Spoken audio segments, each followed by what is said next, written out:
Now, for more on South Africa's falling credit rating and the state of the country's economy, I'm joined by Raymond Gilpin. He's the Dean of Academic Affairs for the Africa Center for Strategic Studies. Welcome to the show. Thank you very much. So obviously this shock firing of the finance minister, and now we have his replacement saying he's calling for radical economic transformation. What do you make of all this? I think it's very unfortunate that we've had a pattern of unpredictability in South Africa. The cabinet shakeup spooked the markets, primarily because it seemed to suggest that the government might want to veer away from the fiscal consolidation and an economic management program that focuses on the debt, etc.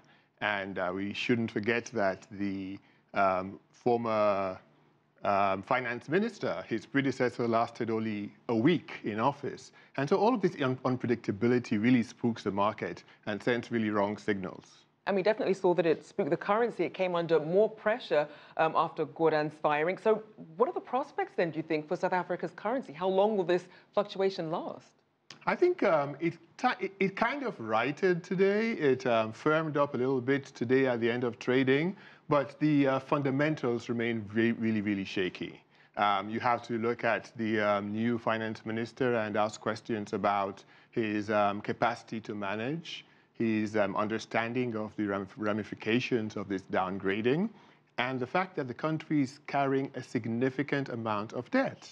And add to that a lot of failing state-owned enterprises, and you have a fiscal crisis that's going to continue to put pressure not just domestically, but also on trade and international economic relations. And certainly it would be the finance minister who people would be looking towards, and some people are questioning just how much experience he has in this realm. So given that, how are consumers and businesses reacting?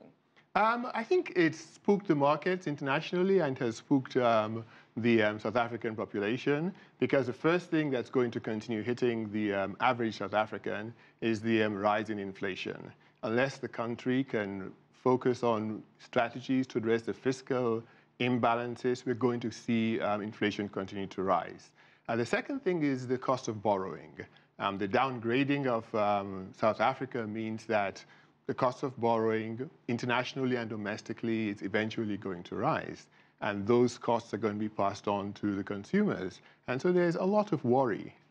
Now, what are some of the key structural issues that some of these rating agencies are really looking at when they're looking at the dynamics of South Africa's economy?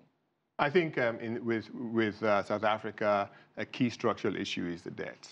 The second would be fiscal discipline. And thirdly, the monetization, printing money or using borrowing to pay for the debt, rather than finding ways to balance the books. And the key challenge of the new finance minister is going to be the extent to which he's able to translate a lot of the aspirations for economic reform into reality that impacts the average South African. In one of his first press conferences, he talked about radical economic transformation. Right. The last time the ANC mentioned this in 2014, it actually heralded a lot of the black economic empowerment initiatives. And so I hope that this is not a signal that there's going to be a lot of populism allied with significantly more spending, because the cabinet shakeup had a bit to do with the cabinet, but a lot to do with internal politics within the ANC. Right. And we hope that President Zuma does not overextend the economy in a bid to shore up his base. Well, let's try and find some positive news in all this. What do you see as the bright spots for South Africa's economy going forward? I think the bright spot, hopefully, is the shock factor.